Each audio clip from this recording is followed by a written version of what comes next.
arrived, and one of the first things he did was to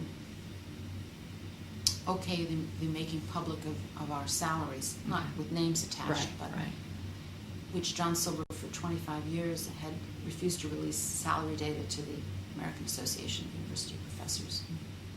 When the data were revealed, there were, and almost at every university, men make more than women.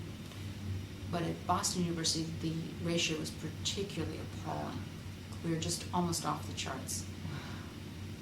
In many departments, you couldn't see department by department because there weren't enough women to make the comparison. They wouldn't release the department level data unless there were 3 or 5 people, I think, of the same gender and rank.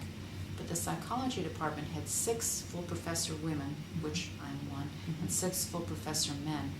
So the comparison could be made. When the data were released, the full professor women earned 57% of what the full professor men earned. So this caught my attention. And it also caught my attention that my salary was the very lowest of this group. And I think probably not coincidentally my having been involved in women's issues. Well, it was sort of one presumed that one would be punished for assigning a book called Feminism and Methodology or something like that.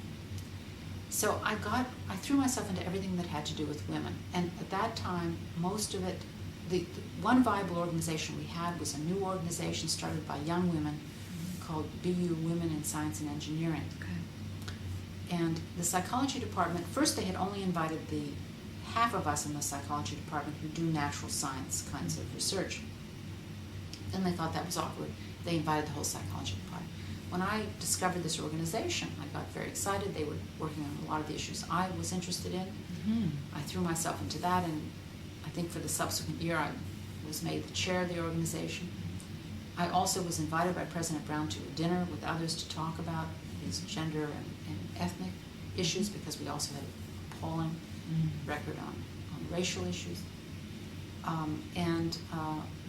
Then he formed a faculty council on faculty equity and faculty diversity and inclusion, and I was on that also. So for the next several years, for the last 2 years, my passion has been, and my activity has been around women in science and engineering, and women's issues generally at the university. So having done poor women early in my career, now I'm focused on the issues and fascinated with the issues for professional women. And I find them in many cases, they are the same issues. They are issues of disrespect. They are issues of lack of resources. They are issues of problematic networks.